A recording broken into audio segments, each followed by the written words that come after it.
Assalamualaikum warahmatullahi wabarakatuh.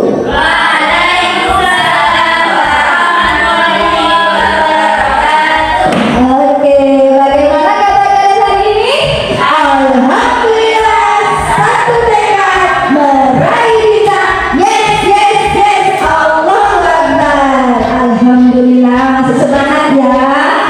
Semangat, karena mau mendapatkan ilmu baru. Nah, ilmu yang luar biasa, ingin berbagi dari guru penggerak. Semoga harapannya kita semua menjadi guru penggerak untuk anak-anak di sini nanti. Ya, teman-teman, bisa mulai? Bisa. Yuk, sebelum memulai kita baca doa dulu. Semoga apa yang kita lalui hari ini mendapatkan keberkahan dari Allah SWT, dan yang paling penting nanti bisa bermanfaat untuk anak-anak kita di sekolah. Ya.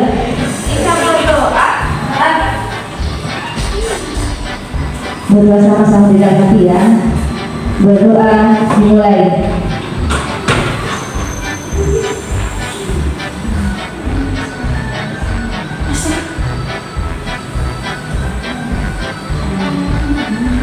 Berdoa selesai. Baik teman-teman, saya ingin berbagi tentang apa yang sudah saya terima selama pendidikan di guru penggerak, dan merupakan tugas yang harus saya sampaikan ke teman-teman semua agar apa yang ada bisa diteruskan di sekolah. Tugasnya yang akan saya sampaikan adalah tentang budaya positif. Kayaknya nggak pernah, kayaknya familiar ya dengan budaya positif ya. Teman-teman pasti tahu apa sih pengertian budaya positif. Budaya positif, terserah teman-teman boleh angkat tangan. Budaya positif menurut teman-teman itu apa? Ada yang mau berangkat tangan? Apa budaya positif? Budaya positif? Iya, itu yang disampaikan Ustazah Amin, itu adalah salah satu perwujudan dari budaya positif. Nah, ada lagi yang mau menambahi budaya positif?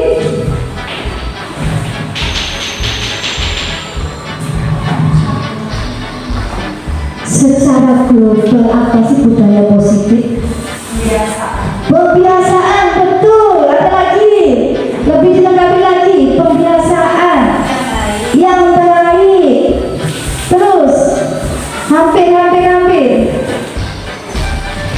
Iya, jadi budaya positif itu pembiasaan, nilai-nilai, keyakinan yang baik yang ada di sekolah, yang nanti mau diberikan ke anak-anak, yang merupakan ciri dari sekolah kita.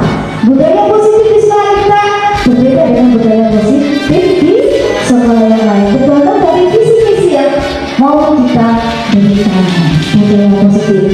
Nah, sudah mulai buka ya budaya positif itu apa? Sedikit. Kira-kira apakah penting budaya positif itu diterapkan di sekolah? Sangat penting sekali.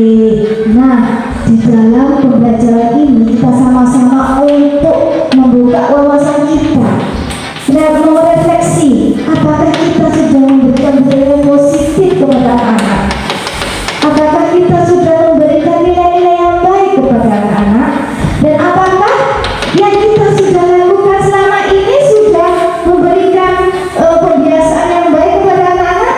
Kita merefleksikan semuanya. Kemudian kalau memang masih banyak kekurangan, masih banyak kelemahan, kita sama-sama untuk menyusun strategi. Kira-kira strategi yang bagaimana yang tepat untuk bisa menciptakan budaya positif di anak-anak. Sepakat ya, budaya positif itu penting. Sepakat. Kalau sudah sepakat nanti bisa lanjut. Oke. Nah, di kegiatan kali ini endingnya kita sama-sama akan membuat kesepakatan kelas. Endingnya nanti ada tugas ya, tugas kita membuat kesepakatan kelas. Dan yang kedua nanti kesepakatan kelas itu nanti kita terapkan sebagai budaya positif di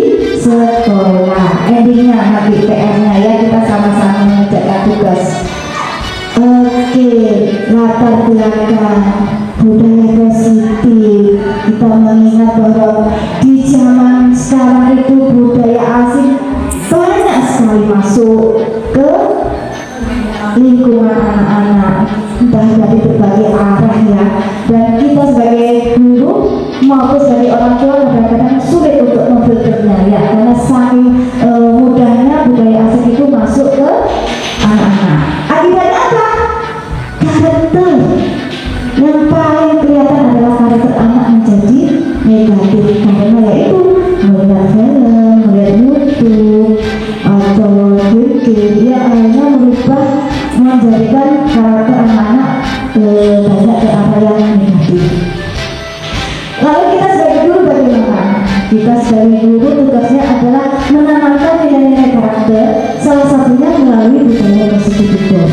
Nah, itu yang latar belakang dari kenapa budaya positif itu penting untuk diterapkan di sekolah. Lanjut. Nah, konsep yang akan kita lalui hari ini ya, ada 3 konsep. Yang pertama adalah kita awali dulu dari konsep pendidikan dari Ki Hajar Dewantara, Bapak pendidikan kita. Luar biasa ya, kalau kemarin kita agak kelewatan dengan konsep beliau. Sekarang kita sudah terbuka pemikiran kita bahwa konsep yang paling ideal ternyata adalah konsep dari Ki Hajar Dewantara. Ya, makanya itu adalah sekolah profil pelajar Pancasila juga diambil dari konsep beliau. Kemudian nanti di konsep kedua kita akan memahami apa sih nilai dan peran sebagai guru untuk membangun budaya positif. Nah, kemudian konsep yang ketiga ini lebih ke aplikasinya, bukan lebih ke ini. Sebelum ke aplikasi kita membuat kayak konsepnya dulu, bagaimana supaya nanti budaya positif itu kita bisa terapkan di sekolah. Apa-apa saja sih dalam budaya positif yang kita butuhkan? Yang dibutuhkan adalah disiplin diri, keyakinan kelas, kita harus tahu hukum dan penghargaan, 5 kebutuhan dasar manusia, restitusi, dan 5 posisi kodrat. Ini adalah kalau makanan ini adalah bumbu-bumbu yang diperlukan untuk menciptakan budaya positif. Jadi nanti ada 3 yang akan kita lalui hari ini. Oke, pemikiran Ki Hajar Dewantara. Ki Hajar Dewantara menyatakan bahwa ibarat seorang petani yang tugasnya adalah untuk menjaga supaya padi itu, supaya tanaman itu bisa tumbuh dengan sehat, tumbuh dengan subur. Jadi tugasnya ya mengatur tanah supaya baik, terus menyirami tanaman, terus membuang rumput-rumput yang bisa menghalangi tumbuhnya tanaman, terus memberikan vitamin, seperti itu. Tugas petani seperti kita pendidik di sini ya teman-teman. Jadi kita ibaratnya seperti petani. Kalau kita diibaratkan seperti petani, berarti kita harus bagaimana teman-teman?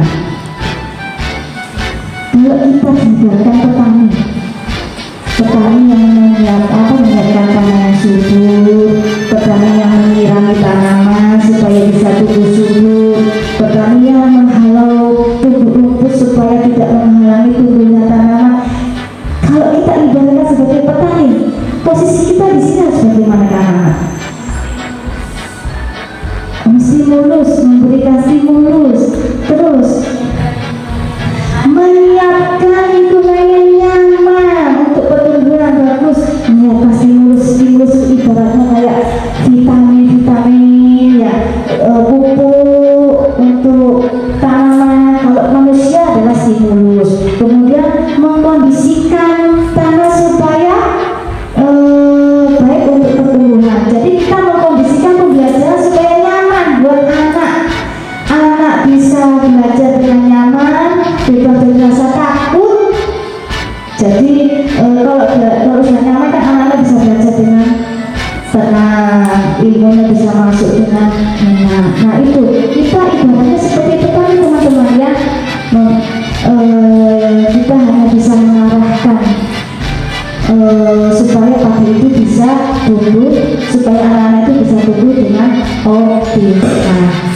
mengarahkan, kita hanya bisa mengarahkan atau menuntun.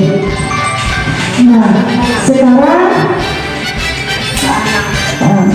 itu ya, dari wawancara intinya kita hanya bisa mengarahkan, kita hanya bisa menuntun potensi anak. Kita tidak bisa merubah potensi anak, tapi kita hanya bisa mengarahkan aja.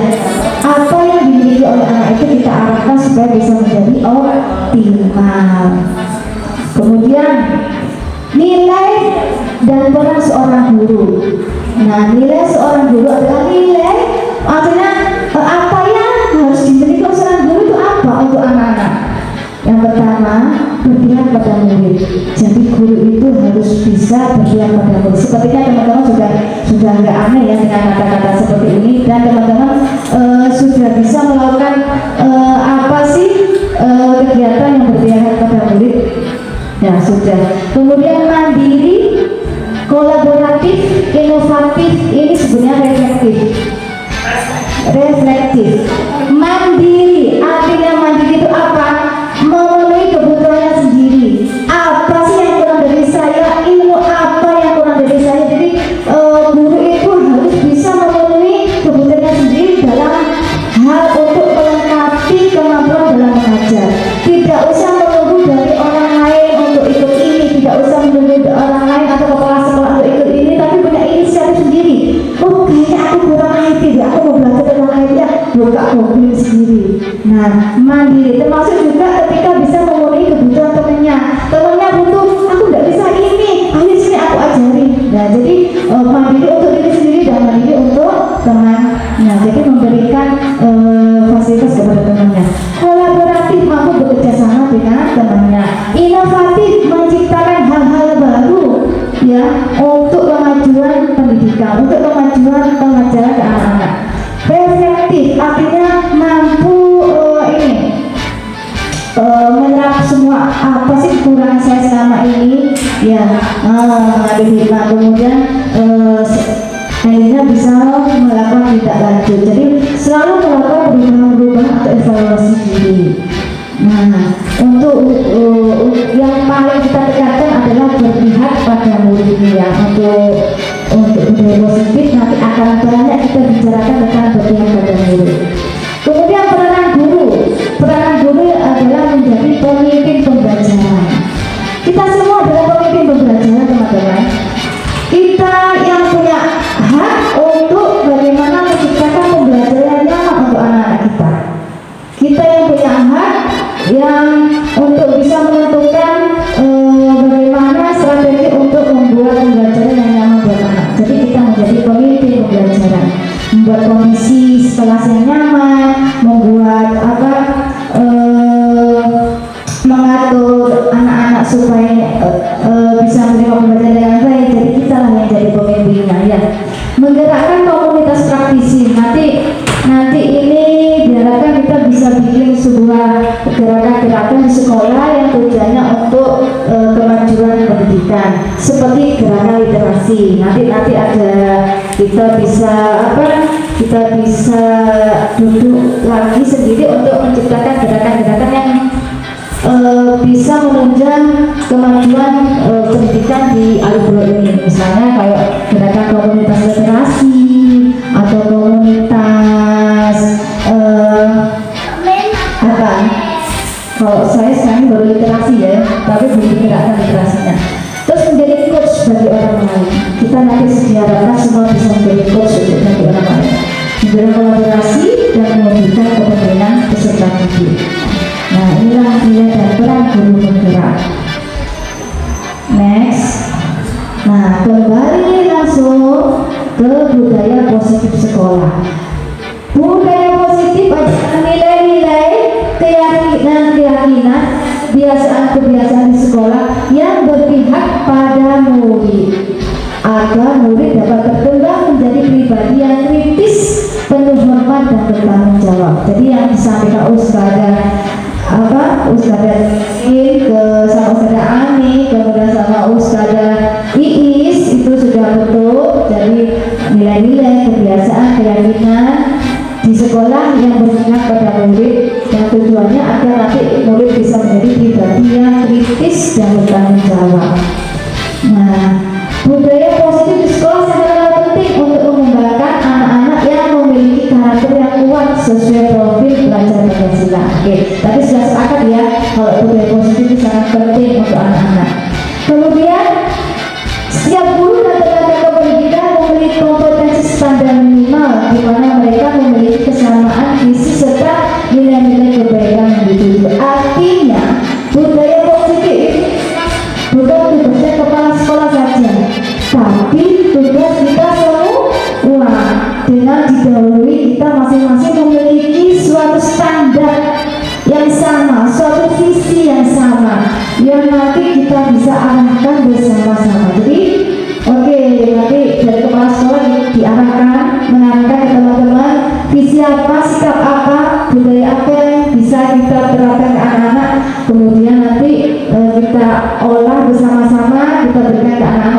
sekolah.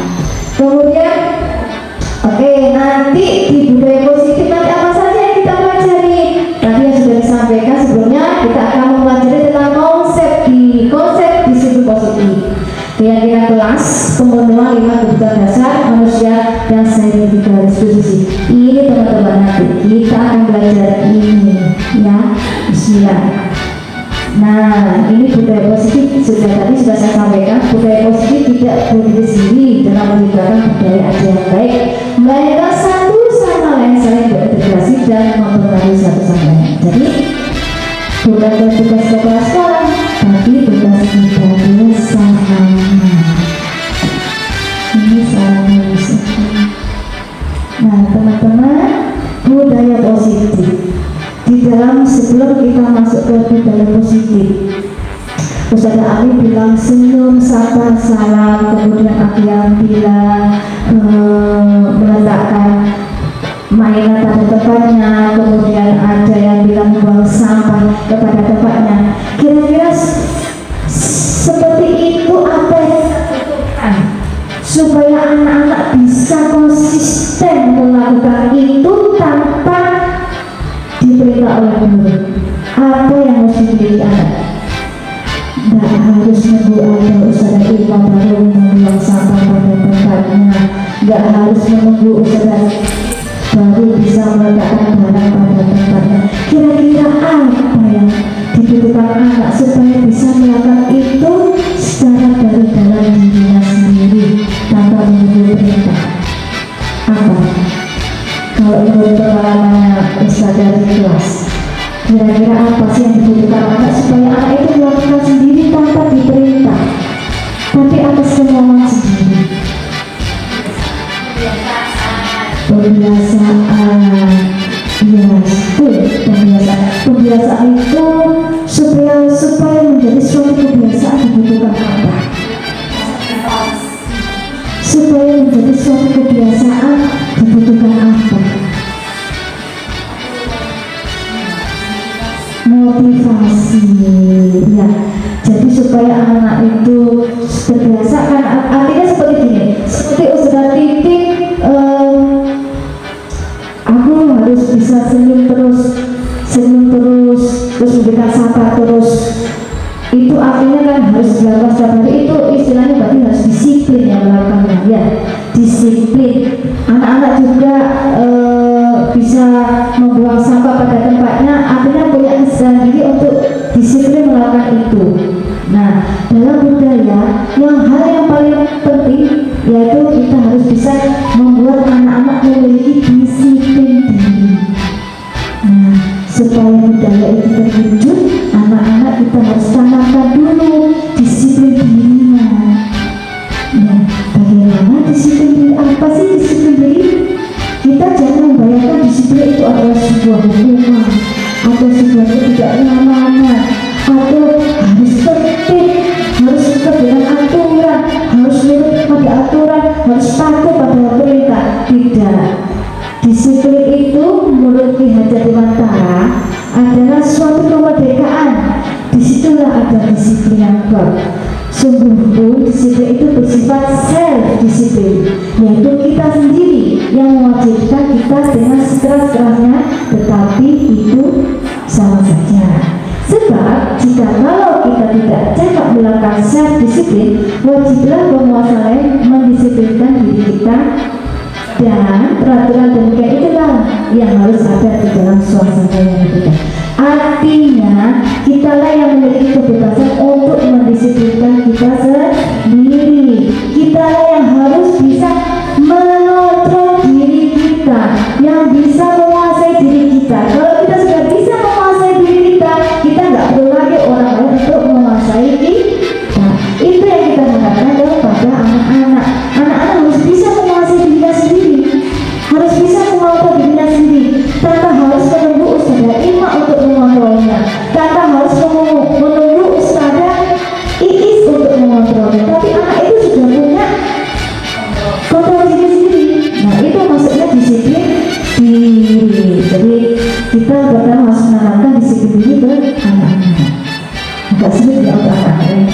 Oke, tapi kita ikuti dulu aja Kita sudah membuka konsep tentang disiplin diri seperti itu ya. Jadi bukan suatu hukuman, bukan suatu ketidaknyamanan yang harus patuh pada aturan, bukan. Tapi bagaimana anak itu bisa mengatur dirinya sendiri. Oke, disiplin diri sudah. Satu-satu nanti kalau lewat nanti bingung. Baik, selain disiplin diri ada lagi teman-teman. Sedang ada sedikit permainan. Coba teman-teman menutup mata. Bayangkan teman-teman ngojok tidur. Terus aku mau ngambil sopo. Bayangkan teman-teman sedang memegang sesuatu yang sangat berharga. Boleh apa saja. Boleh benda, boleh harapan, boleh apa saja. Pokoknya sesuatu yang sangat berharga. Oke, sudah dipegang. Stop dulu. Ya, Ustazah Rosi sedang memikirkan apa yang paling berharga. Ya, Ustazah Tifa juga sudah ya, ya. Ustazah dia kayaknya tuh tahu deh apa yang dibayangkan. Baik, sudah dipegang ya, sudah erat-erat. Oke, open your eyes, buka matanya. Oke, dibagi dua. A, anak kelompok A, B, A, B, A, B, A, B. Ya, yang mana? Yang ini A, A. Misalnya ini A, misalnya ini A, oke A dipegang erat yang tadi. Kemudian yang B berusaha untuk membuka genggaman itu, membujuk genggaman itu supaya dibuka. Apakah nanti si A terserah mau dibuka boleh, mau ditutup boleh, tetap itu adalah kebebasan si A. Mau dibuka boleh, mau ditutup tetap boleh. Oke? Si B tetap berusaha untuk membujuk. Ayo Kak, aku pengen lihat. Aku. Ya, boleh Kak, ini aja. Jadi Kak. Oke? Nah, sudah ya. Sekarang yang saya mau tanya yang kelompok dari A. Ustazah Tifa, kira-kira tadi ketika Ustazah Rosi untuk memaksa mengambil, nggak apa-apa. Memaksa mengambil, kira-kira akan dibuka atau tetap ditutup?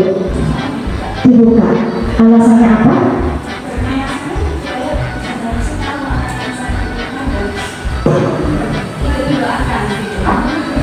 Alasannya supaya Ustazah Rosi apa yang saya pikirkan, dan nanti Ustazah Rosi itu bisa seperti saya sesuka apa gitu, seperti itu.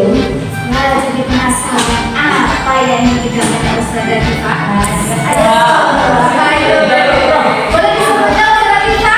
Apa yang sehingga Ustazah Tifa yang berbagi ke Ustazah Rosi atau berbagi ke teman-teman Tadi itu siapa yang di belakang bilang seperti itu tadi ya? Nah iya, Ustazah Tifa ternyata tahu dengan pemikiran saya kepingin suatu saat bisa umroh ke tanah suci. Amin, doakan ya teman-teman ya.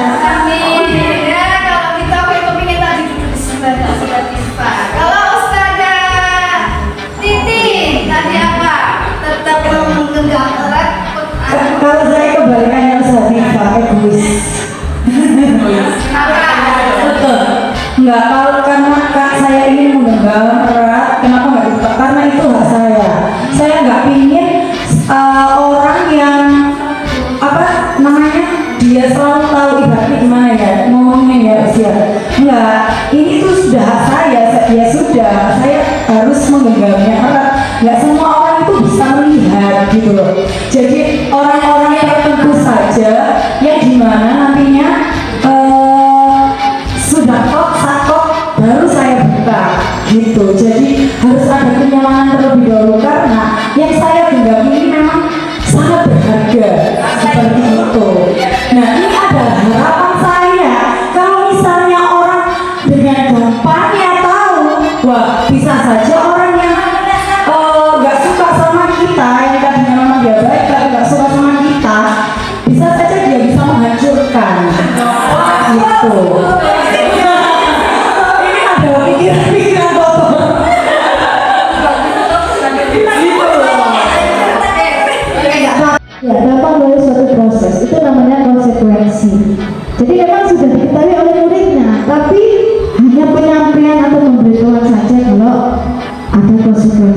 seperti itu. Bagaimana dengan sebuah restitusi? Restitusi adalah proses menciptakan kondisi bagi murid untuk memperbaiki kesalahan mereka sehingga mereka bisa kembali pada kelompok mereka dengan karakter yang lebih kuat. Kata-katanya agak susah dipahami. Artinya di Gosip ini restitusi itu apa? Kita ada suatu proses perbincangan kepada anak-anak ketika anak-anak itu melakukan sebuah kesalahan, tidak ujuk-ujuk membuat suatu hukuman, tidak ujuk-ujuk membuat suatu kesepakatan, tapi ada perundingan kesadaran anak itu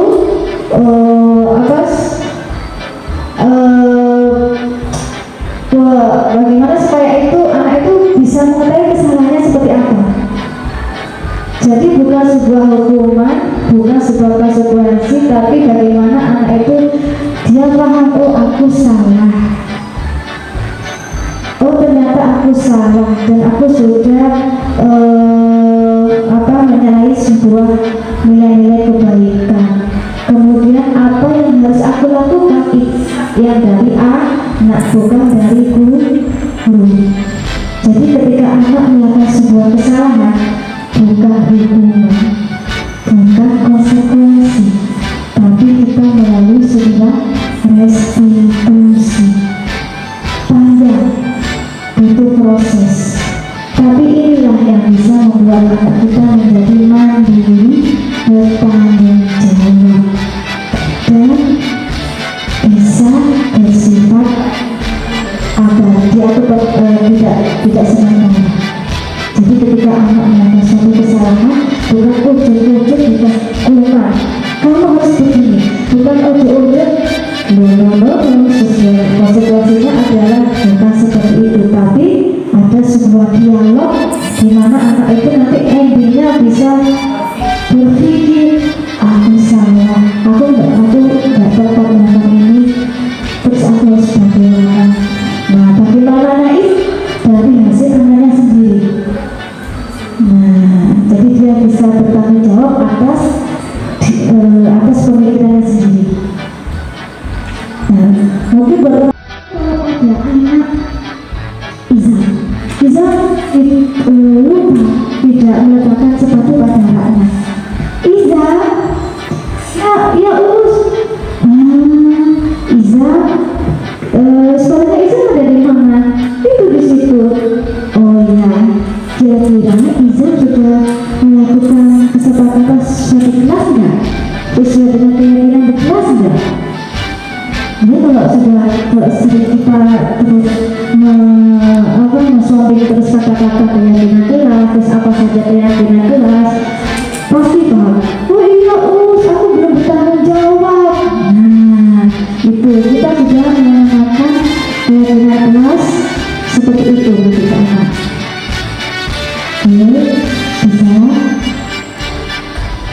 Oke, jadi kita kenakan dulu keyakinan kelas apa saja dulu. Aku tak mau tanggung jawab. Oke, ini itu kunci. Teman-teman ini ya, ini berarti kalau teman-teman sudah melakukan ini, berarti teman-teman sudah tanggung jawab. Nanti misalnya ada yang anak-anak melakukan tindakan di luar itu, kita bisa memberikan terapi seperti itu tadi. Iza gimana sepatunya? Gak tahu. Nah, berarti Iza sudah melakukan keyakinan di kelas gak? Iya, aku tidak bertanggung jawab. Kata-kata itu yang belum pernah kita kenakan, tanggung jawab. Sering kita kenakan tapi kurang dipahami oleh anak. Mungkin dengan cara seperti ini kita menanamkan keyakinan kelas seperti itu dengan menanamkan kata-kata yang bukan suatu aturan tapi sebuah nilai yang kita berikan kepada anak, nanti akan lebih efektif dalam menanamkan budaya positif ke anak. Kita coba ya teman-teman ya. Oke. Nah, kebutuhan kasih sayang dan rasa diterima. kebutuhan ini lebih banyak ke arah psikologis. Jadi anak-anak itu butuh untuk disayangi dan butuh untuk merasa diterima di lingkungannya. Ya, mereka ingin akrab, bisa akrab dengan teman-temannya, mereka ingin bisa akrab dengan ibu gurunya. Kayak kasusnya di sini, ada kasusnya si Doni, kenapa kok tiba-tiba dia mengambil bekal temennya? Ternyata dia ingin jadi perhatian, makanya dia melakukan itu. Ya, artinya seperti itu kan? Tiba-tiba membongkar mainan temennya. Bukan apa, karena dia ingin diperhatikan sama ustazah. Dia ustazah itu perhatian sama aku, makanya dia bikin ulang. Ada seperti itu ya. Nah, kebutuhan yang ketiga adalah penguasaan. Kebutuhan ini berhubungan dengan kekuatan untuk mencapai sesuatu, menjadi kompeten, menjadi terampil, diakui atas prestasi dan keterampilan. Jadi ini biasanya anak-anak yang butuh, yang senang untuk tampil ke atas. Paling senang kalau dipanggil sama ustazahnya, ayo saya bisa angkat tangan. Kalau pas gak ditunjuk sama ustazahnya, sedih. Nah itu kayaknya dia butuh pengakuan kalau dia tuh bisa seperti itu. Karena kalau gak ditunjuk kemudian dia berulang, karena kok aku gak ditunjuk ya, karena aku bisa. Nah itu ya, ternyata dia butuh pengakuan ya atas kemampuannya. Kebebasan. Nah ini ada kebutuhan kebutuhan akan kemandirian, otonomi, memiliki pilihan dan mampu mengendalikan arah hidup seseorang. Anak-anak dengan kebutuhan kebebasan yang tinggi menginginkan pilihan. Mereka perlu banyak bergerak, suka mencoba-coba, tidak terlalu berpengaruh pada orang lain, dan senang mencoba hal baru yang menarik. Ya, kalau kasusnya Doni yang tiba-tiba mengambil bekal makanan, ya, beberapa makan temennya, kemudian dengan alasan dia bosan dengan makanan yang dibawa oleh ibunya. Nah, bisa jadi ya, ternyata dalam satu kasus itu bisa jadi banyak motivasi ya teman-teman. Kalau yang dari Doni yang mengambil bekal temennya, ternyata satu, dia tidak dikasih bekal, jadi kebutuhan biologisnya tidak terpenuhi. Yang kedua, dia ingin menjadi perhatian gurunya, berarti motivasi kebutuhan kasih sayangnya belum terpenuhi, dia butuh perhatian ustazahnya. Kemudian ternyata juga ada kebutuhan kebebasan, dia bosan dengan makanan yang disiapkan oleh ibunya, makanya dia mau mengambil jadi permainan. Nah itu kebutuhan yang perlu kita jadi tambahan informasi ya teman-teman, ketika kita berhadapan dengan murid-murid kita ketika melakukan sebuah perilaku yang tidak. Kesenangan, kebutuhan akan kesenangan adalah kebutuhan untuk mencari kesenangan, bermain dan tertawa. Dalam kasusnya Doni, kenapa kamu kok mengambil makanan temanmu? Gak apa-apa, ada sakit gak ada alasan, itu artinya ya iseng-iseng aja ya, dia iseng-iseng aja, dia lihat ekspresi temennya ya. Nah itu bisa jadi kebutuhan, dia butuh kesenangan aja ya. Lihat temennya ekspresinya lucu itu dia senang melihat ekspresi temennya, jadi jadi situ. Nah itu jadi ada 5 kebutuhan dasar manusia yang perlu kita ketahui ya teman-teman ya. Nanti monggo dipraktekkan di kelas, di setiap ada kasus monggo nanti ditanya di sambil kita belajar, oh kita masuk kurang apa, ini butuh apa, ini butuh apa ya. Jadi kita bisa nanti untuk menangani selanjutnya seperti apa. Terus oke, ini ya dari bagian itu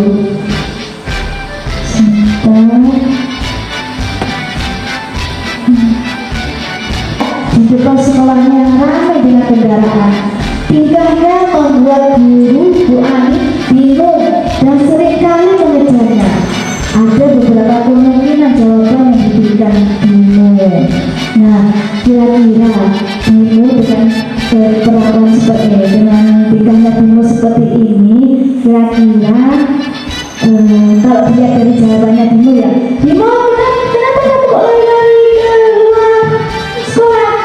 Aku senang aku mau kejar-kejaran. Ini jawabannya ini ala usaha sendiri ya. Tapi jawabannya begini, aku senang main kejar-kejaran dengan bu guru, enak seru. Nah, dari jawabannya bingung ini kira-kira kebutuhan apa yang kurang dari dia? Kesenangan? Iya, seru. Kata kuncinya dari seru ya. Nah, jadi ternyata dia butuh kesenangan, teman-teman. Butuh kesenangan. Dia kurang senang dari kalau di rumah ya. Soalnya selalu orang bebas. Kak, nggak boleh belayu-belayu. Oke, lanjut. Satu lagi contoh. Artinya teman-teman sudah paham ya. Linda, seorang anak Lafga SD, begitu tiba di rumah sepulang dari sekolah menangis dan mengaku pada ibunya bahwa dia benci pada ibu orang gurunya. Nah, dia bilang ini, ibu guru bilang aku tidak boleh bersenandung sewaktu mengerjakan tugas. Katanya kelas harus tenang, nggak ada suara.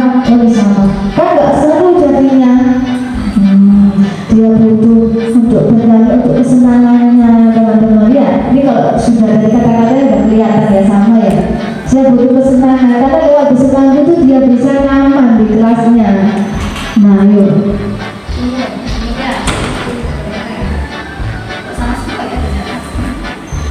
Jadi teman-teman, bagaimana kita bisa memahami sebuah kebutuhan dasar anak lewat ini? Dari kasus itu kita tanyai, nah baru kita olah, kita analisis. Oh, kayaknya dia itu kurang kasih sayang loh di sekolah, di rumah. Oh, kayaknya dia di rumah terlalu dikekang, makanya kurang bebas, dia butuh kebebasan. Oh, ternyata dia ingin suatu apresiasi dari gurunya, makanya dia sering marah-marah karena sama gurunya kurang diapresiasi, berarti penguasaan. Nah, itu ya sekilas contoh ya teman-teman. Jadi sekilas contoh kita memahami sebuah kebutuhan dasar manusia. Kok masuk sini aku? Saya masuk sih.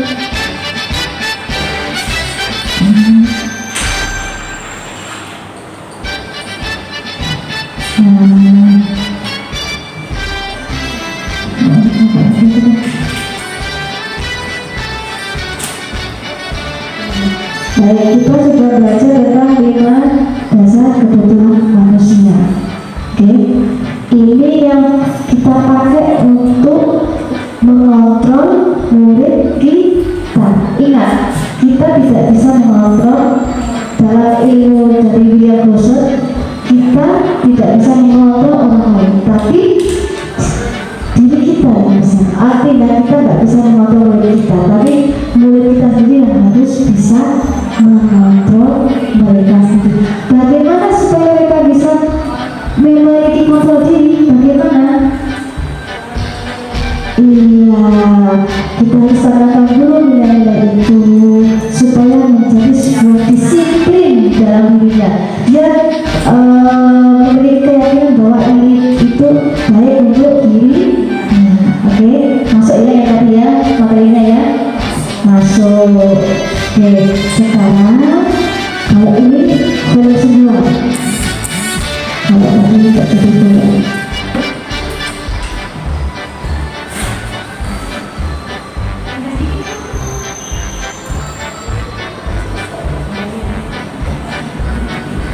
Lima posisi kontrol.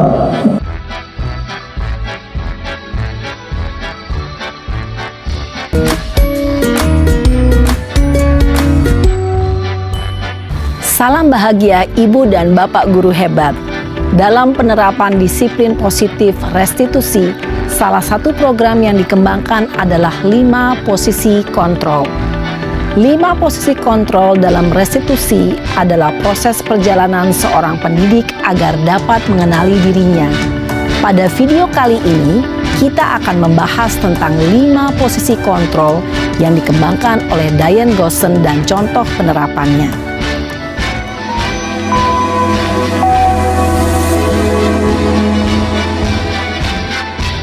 Lima posisi kontrol itu adalah: 1. Posisi penghukum. 2. Posisi pembuat merasa bersalah. 3. Posisi teman. 4. Posisi pemantau atau monitor.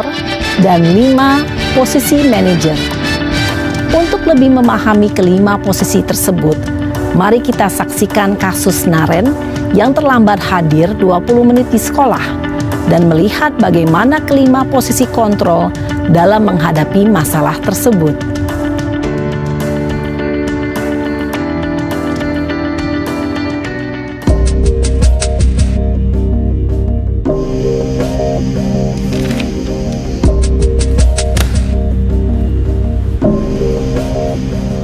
Naren! Sini kamu! Selamat pagi, Bu. Selalu terlambat. Kamu deh, pasti terlambat. Maaf, Bu. Saya... Apa? Apa coba? Alasan kamu apa lagi? Kapan sih kamu tidak terlambat? Malas sekali ya kamu jadi anak. Saya... Dasar pemalas. Gak kapok-kapok sih kamu. Sudah berapa kali terlambat? Sana, kamu keliling lapangan basket 2 kali. Kenapa saya harus keliling lapangan basket, Bu? Kenapa? Kamu mau lawan ibu? Berani-beraninya jawab. Sudah terlambat, masih berani jawab pula. Sekarang, keliling lapangan basket 5 kali sekalian, biar kapok. Cepat, pergi sana ke lapangan basket. Posisi penghukum biasanya berbicara dengan nada tinggi, menghardik, menunjuk-nunjuk, menyakiti, dan menyindir. Hukuman bisa berupa fisik maupun psikis. Ibu dan bapak guru hebat. Dampak yang terjadi pada murid ketika guru berada pada posisi penghukum adalah murid cenderung akan memberontak, bahkan menyimpan dendam.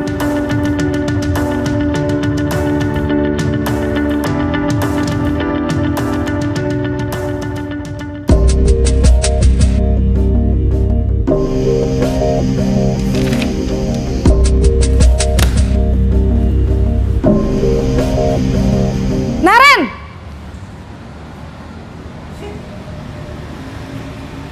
Selamat pagi, Bu. Naren. Kamu kenapa terlambat lagi, nak? Ya Tuhan, Naren. Kamu senang ya bikin ibu susah ya? Kalau kamu terlambat lagi, nanti ibu yang ditegur bapak kepala sekolah, nak. Disangka ibu tidak bisa membina kamu. Duh, gimana ini? Maaf, Bu. Duh, Gusti Naren. Kamu suka ya kalau ibu ditegur bapak kepala sekolah? Terus, sekarang ibu harus tulis apa ini di buku absen? Ini kamu sudah sering terlambat loh. Ibu harus apa coba? Maaf, Bu. Maaf sekali. Ya sudah, lain kali jangan bikin ibu susah lagi ya, nak ya.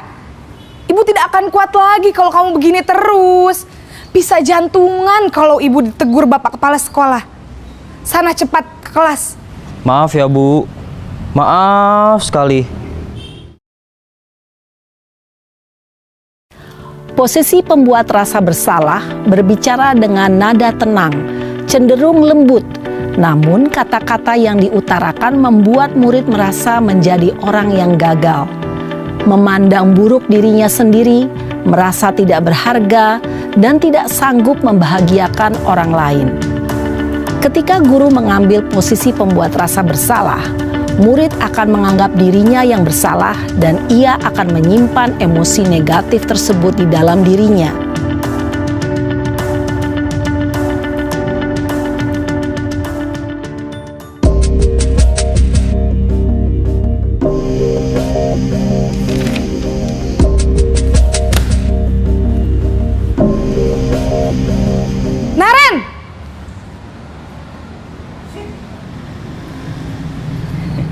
Selamat pagi, Bu. Wah, sudah jam berapa ini, Nak? Terlambat lagi ya, sayang. Iya, Bu. Habis ibu saya lupa bangunkan saya, Bu. Kamu malah menyalahkan ibu kamu. Kamu bukannya anak yang larinya paling kenceng. Kok terlambat sih? Iya, Bu. Saya memang terlambat bangun tadi. Jadi, biarpun saya lari kencang, tetap gak kekejar, Bu. Ya sudah sana. Nanti lain kali larinya lebih kenceng lagi ya. Biar gak terlambat lagi. Bikin seneng ibu. Demi ibu. Bisa kan? Bisa lah, Bu. Ya sudah sana masuk kelas. Ibu beresin urusan absen kamu. Kamu ini ada-ada saja. Dalam posisi teman, guru berbicara dengan nada suara ramah, akrab, cenderung bersenda gurau untuk menjaga suasana tetap santai. Murid akan merasa senang, aman, dan akrab dengan guru. Identitas yang tercipta adalah identitas sukses atau berhasil. Namun, perlu diingat, karena ini masih dorongan eksternal, maka ada faktor ketergantungan dari murid kepada orang tertentu. Di sini, guru absennya, sehingga di lain waktu, murid bisa berperilaku baik, namun hanya kepada orang-orang tertentu saja.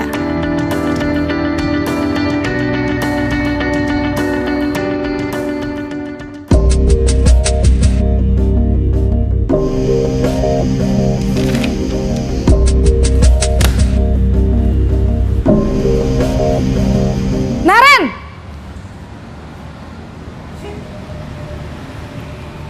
Selamat pagi, Bu. Naren, apa peraturan sekolah kita tentang jam berapa kita harus masuk sekolah, Nak? Kita harus di sekolah jam 7, Bu. Iya, betul. Sekarang sudah jam 7.20. Naren sudah tahu konsekuensinya jika terlambat hadir. Paham, Bu. Saya harus tinggal kelas pas jam istirahat selama 20 menit. Iya, benar. Konsekuensinya demikian. Jadi nanti jam 9.30 pas istirahat, kamu harus tinggal di kelas, kerjakan tugas tambahan untuk ketertinggalan kamu, ya? Baik, Bu. Posisi pemantau mengandalkan penghitungan atau data untuk mengontrol murid. Guru mengarahkan murid berdasarkan peraturan dan konsekuensi. Seorang pemantau menunjukkan bahasa tubuh dan ekspresi wajah yang datar dan cenderung formal.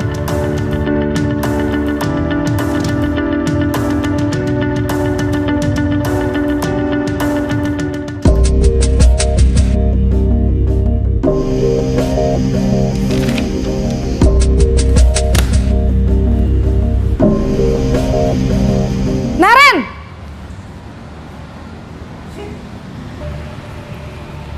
Selamat pagi, Bu. Selamat pagi, Naren. Maaf, Bu. Saya terlambat. Iya, sekolah masuknya jam 7, sekarang sudah jam 7.20. Jadi sekarang bagaimana ini, Naren?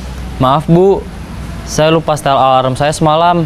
Baiklah, menurut kamu, keyakinan sekolah yang mana yang perlu kamu tingkatkan? Menghargai diri sendiri dan orang lain mungkin ya, Bu. Setuju. Jadi, apakah Naren meyakini prinsip saling menghormati tersebut? Iya, Bu. Saya meyakininya. Apakah Naren bersedia memperbaiki masalah keterlambatan ini? Bersedia, Bu. Bagaimana kamu akan perbaiki masalah keterlambatan ini?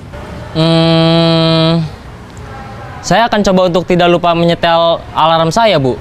Baik, kalau Naren lupa menyetel alarm di rumah, ada orang yang kira-kira bisa bantu mengingatkan tidak? Ada, Bu. Kakak saya, Kak Ema. Ada lagi selain Kak Ema? Selain Kak Ema, ada ibu saya. Baik, jadi yang mengingatkan Naren adalah Kak Ema dan ibu kamu ya? Kira-kira akan mulai setel alarm kapan nih, Naren? Setelah pulang sekolah, akan segera saya lakukan.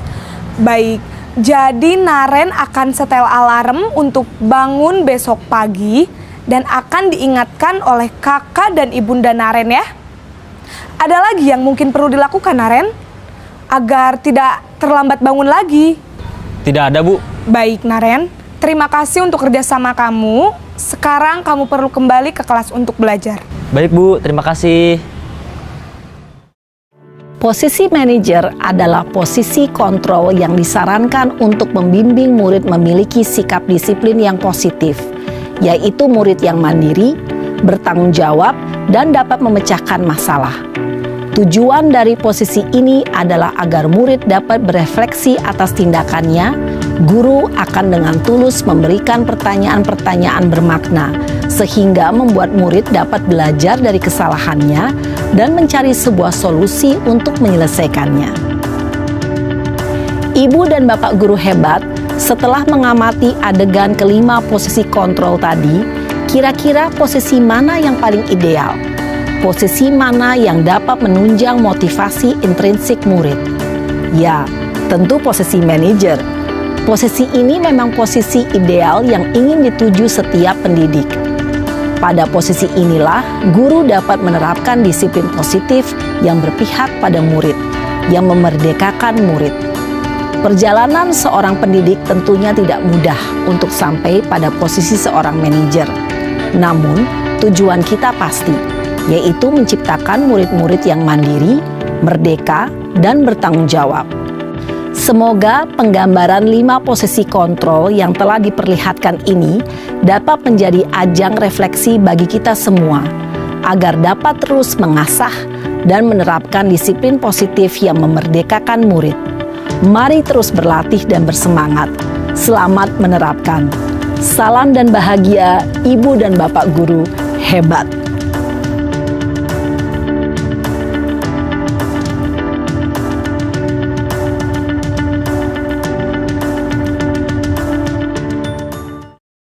Lima konsep kontrol diri sepakat ya, yang paling bagus kita terapkan adalah manajer.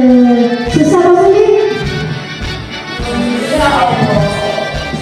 Seperti tadi disampaikan oleh Ibu yang di pemateri tadi, semangat terus mencoba, semua adalah proses. Namanya kalau untuk anak-anak pasti banyak sekali kesulitannya, tapi kita mulai dari diri kita sendiri untuk mencoba.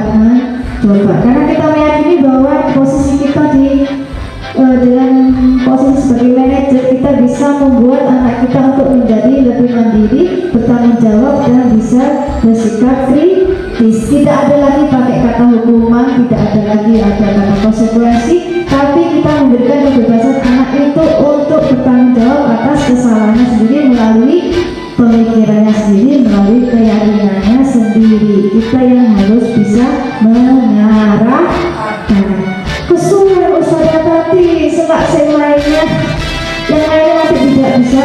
Misalnya kesulitan usaha tadi ada tugas yang lain. Ya, itu semua proses. Mungkin di pas waktu itu harus mengejar waktu ada kegiatan lain, kita bisa nanti di waktu kosong kita bisa omong-omongan lagi sama anak itu dengan tadi habis begini ya. Nah, kita bisa mengolah lagi, kita bisa diskusi lagi sama anak yang tadi sudah membuat sebuah tindakan. Jadi kita belajar sama-sama ya teman-teman ya. Terus tapi kayaknya tadi di video sudah jelas sekali ya, jadi gak usah diterangkan hukum itu apa, pembuat rasa bersalah itu apa, gak usah. Sepertinya tadi sudah jelas, sudah kita setuju untuk belajar pelan-pelan untuk menjadi seorang manajer untuk anak-anak kita. Sekarang tadi sebelumnya kita sudah bahas tentang hubungan, tentang konsekuensi. Sekarang restitusi itu seperti apa, Ustazah? Restitusi itu seperti ini. Proses teman-teman. Jadi kita dalam menghadapi suatu masalah tidak langsung selesai, tapi kita harus mengenali dulu anak itu.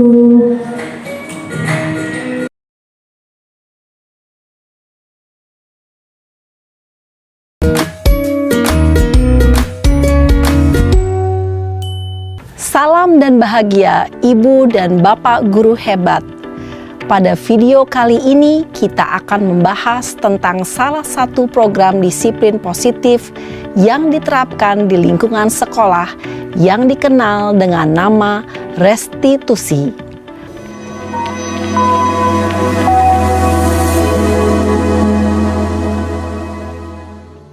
Restitusi dikembangkan oleh pakar pendidikan Diane Gosson, berlandaskan pada teori kontrol Dr. William Glasser. Segitiga restitusi adalah suatu proses dialog yang dijalankan oleh guru atau orang tua agar dapat menghasilkan murid yang mandiri dan bertanggung jawab.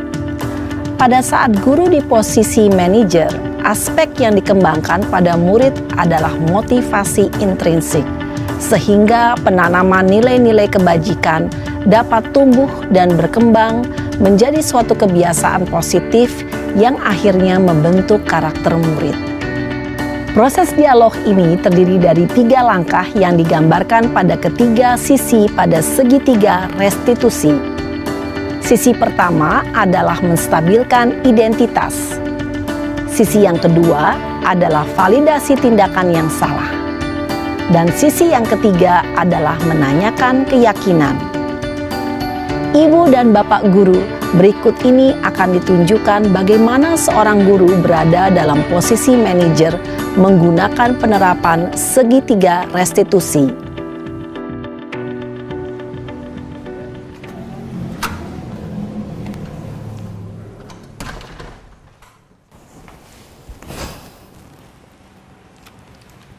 Siang, Sarah. Siang, Pak.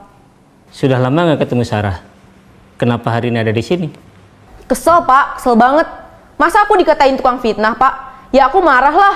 Aku balik ngatain Eka di depan kelas. Kesel banget. Oh, begitu.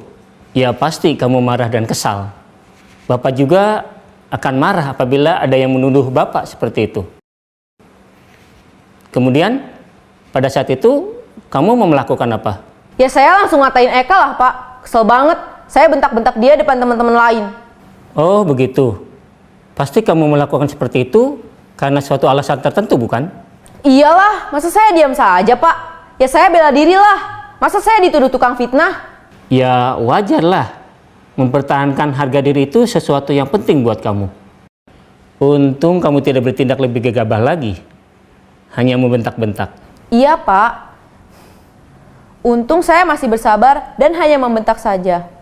Sudah gemes padahal. Saya pasti bela diri lah. Ya pasti ya. Tapi kamu memilih untuk tetap bertahan dan bersabar.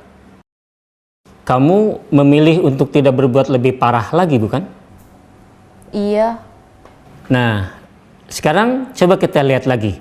Tindakan kamu yang bentak-bentak Eka di kelas. Tindakan kamu itu kira-kira sesuai dengan keyakinan kelas atau prinsip kamu tidak? Enggak lah, Pak. Capek, Pak, jadi pemarah. Jadi, keyakinan atau prinsip mana yang kurang sesuai dengan keinginan kamu? Ya, saya sebenarnya sangat menghargai orang lain. Mungkin saat itu saya menjadi emosi, jadi tidak menunjukkan sikap itu. Kamu meyakini tidak? Menghargai orang lain itu penting buat kamu. Yakinlah, Pak. Iya, setuju. Kita harus saling menghargai.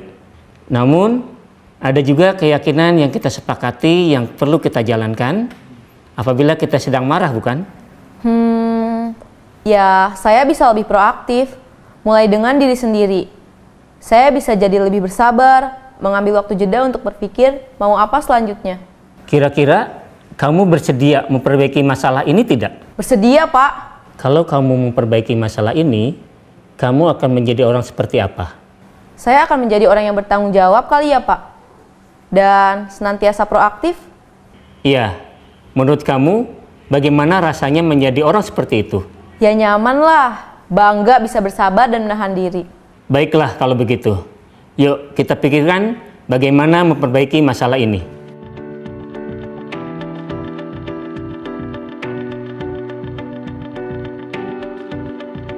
Ibu dan Bapak guru hebat, baru saja kita menyaksikan contoh bagaimana seorang guru berada dalam posisi manajer menggunakan penerapan segitiga restitusi.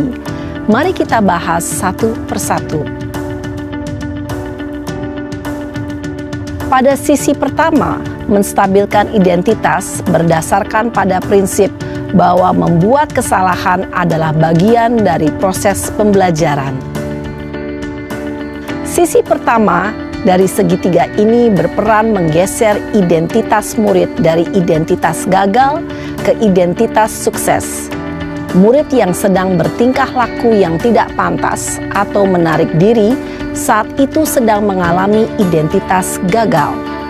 Bila kita mengkritiknya, maka posisinya tidak akan berubah. Kita bisa mengajukan pernyataan-pernyataan ini. 1. Membuat kesalahan sesuatu yang wajar. 2. Manusia tidak ada yang sempurna. 3. Kita bisa memperbaiki masalah ini. 4. Saya tidak menanyakan kesalahannya. Saya lebih fokus bagaimana memperbaiki masalah ini. 5. Apakah saat ini kamu tengah menjadi orang yang baik untuk dirimu sendiri? Pada sisi kedua, validasi tindakan yang salah berlandaskan pada prinsip bahwa setiap perilaku berupaya memenuhi suatu kebutuhan tertentu. Guru yang telah memahami teori kontrol akan bergeser dari pemikiran stimulus respon menjadi proaktif dan mencoba untuk mengenali tujuan dari perilaku murid, mengenali dan mengakui kebutuhan murid ini dapat memperbaiki hubungan dengan murid tersebut. Pernyataan atau pertanyaan bisa disampaikan dengan nada suara tidak menghakimi atau memojokkan, sehingga dapat mengembalikan murid pada posisi positif. 1. Kamu bisa saja bertindak lebih gegabah lagi dari ini. 2. Kamu bukan melakukannya tanpa suatu alasan tertentu. 3. Kamu melakukannya karena mempertahankan sesuatu yang penting bagimu. 4. Mungkin kamu bisa mempelajari suatu perilaku baru yang lebih efektif. Bersediakah kamu mempelajarinya? Selanjutnya, kita akan simak sisi terakhir, yaitu menanyakan keyakinan. Teori kontrol menyatakan bahwa pada dasarnya kita termotivasi secara intrinsik. Pada saat perilaku yang salah telah divalidasi dan identitas sukses telah stabil, maka murid telah siap mengaitkan keyakinan-keyakinannya dengan tindakannya yang salah dan pemikirannya telah bergeser ingin menjadi orang yang dituju. Pertanyaan-pertanyaan ini dapat mengaitkan keyakinan-keyakinan yang dianut murid. 1. Sebagai keluarga atau kelas, apa yang kita yakini? 2. Nilai-nilai apa yang telah kita sepakati? 3. Seperti apa gambaran sebuah kelas yang ideal bagi kamu? 4. Kamu ingin menjadi orang seperti apa?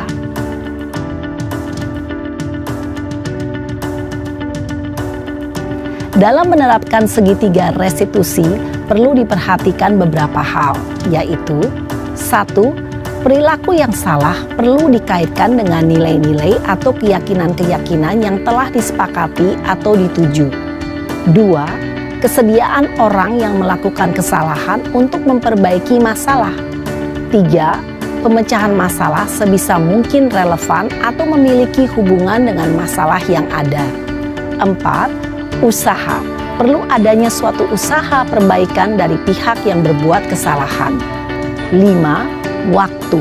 Perlu didedikasikan waktu dari pihak yang berbuat kesalahan. Tanyakan kapan akan mulai diberlakukan usaha untuk memperbaiki masalah. Dengan memahami struktur penerapan segitiga restitusi, diharapkan guru dapat menerapkan posisinya sebagai manajer dengan mengajukan pertanyaan-pertanyaan bermakna yang dapat membuat murid menjadi lebih percaya diri, bertanggung jawab, dan mandiri. Nah, ibu bapak guru perlu tidaknya mengikuti ketiga tahapan dalam segitiga restitusi bergantung pada ringan beratnya suatu permasalahan. Misalnya, bila permasalahan tersebut ringan, maka tidak perlu dijalankan secara berurutan. Bahkan bisa semudah menanyakan, apa keyakinan yang kita sepakati? Dengan menjalankan segitiga restitusi, dengan mengajukan pertanyaan-pertanyaan bermakna, diharapkan murid menjadi lebih kuat secara pribadi, dapat membuka wawasan murid agar dapat menyelesaikan permasalahannya sendiri, semakin percaya diri, mandiri, dan merdeka. Salam dan bahagia, Ibu Bapak Guru hebat.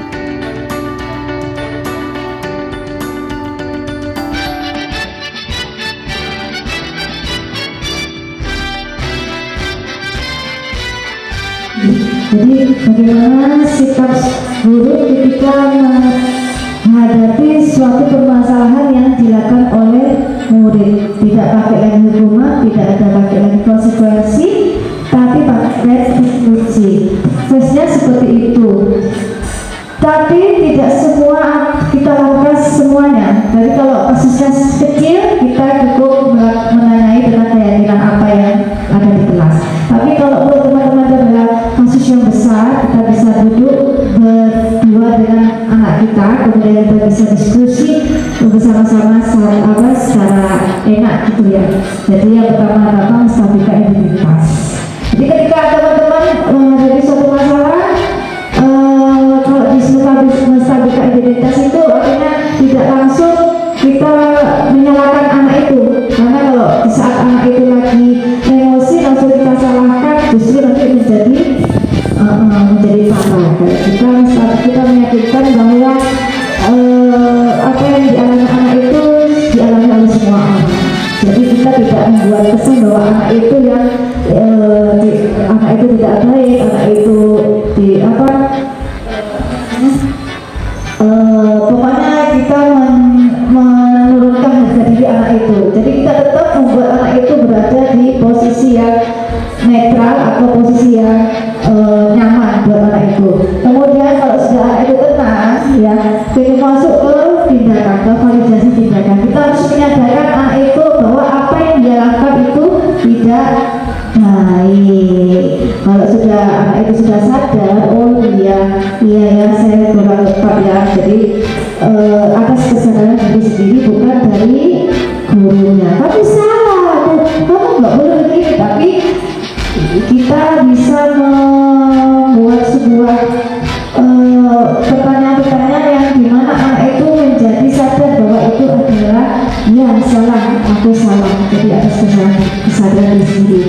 Kemudian yang ketiga adalah menanyakan keyakinan. Ketika anak itu sudah stabil, identitasnya sudah tenang, sudah bisa menerima semua masukan dari guru, kemudian dia sudah bisa menyadari atas kesalahannya.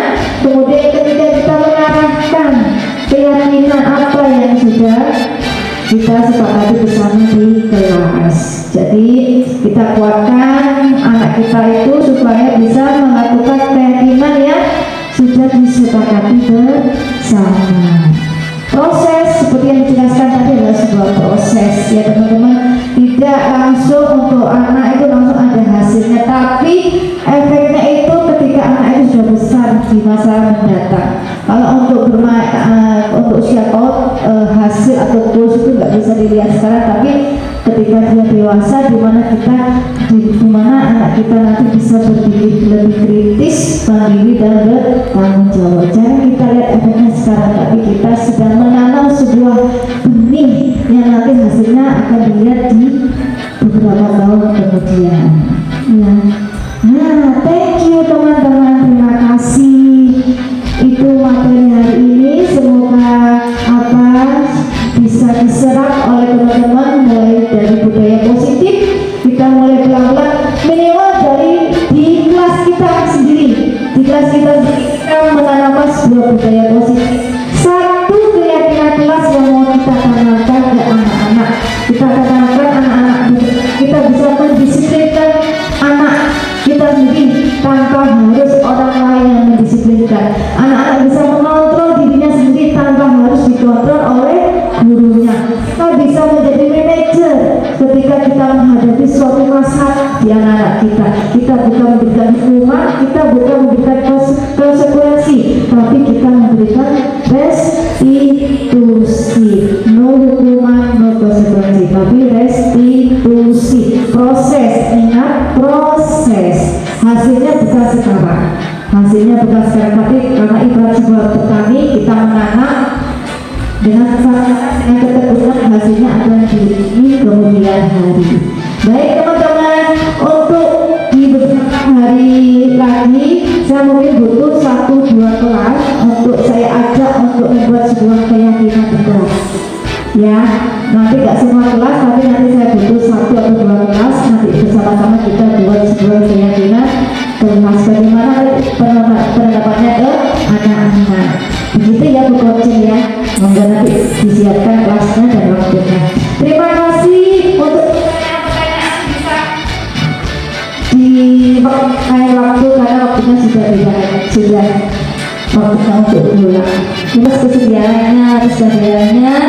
Semoga bermanfaat dan kita tutup dengan bacaan hamdalah, istighfar dan doa menutup majelis. Alhamdulillahirobbilalamin. Astagfirullahaladzim. Subhanallah wa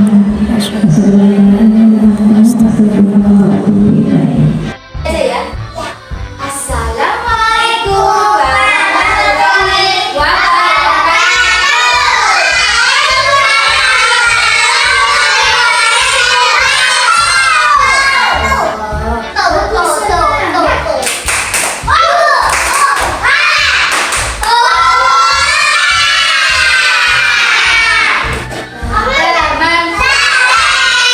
Bisa mendengarkan suara mendengarkan yang berfungsi apa? Bisa. Pakai apa kalau mendengarkan? Pakai telinga. Telinganya dipasang dulu. Kan telinganya dipasang dulu. Ya, telinganya dipasang sudah. Mulutnya dipakai apa digunakan? Iya, mulutnya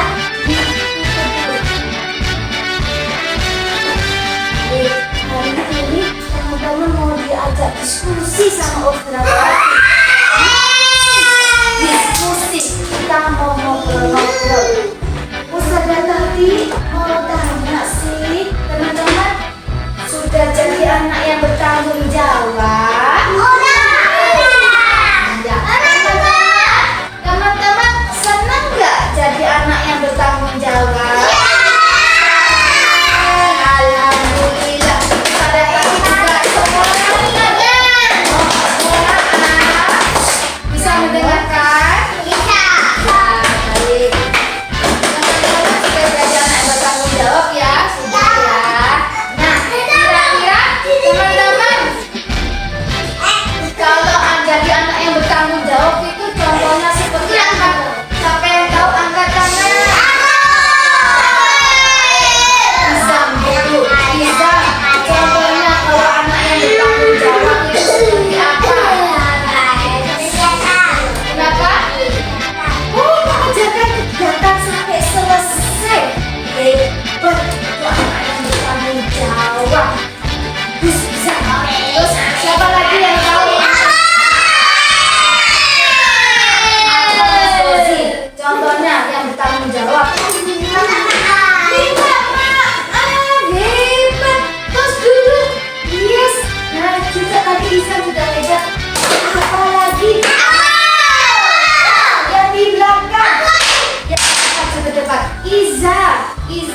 Hai, sudah dibuka isolasinya?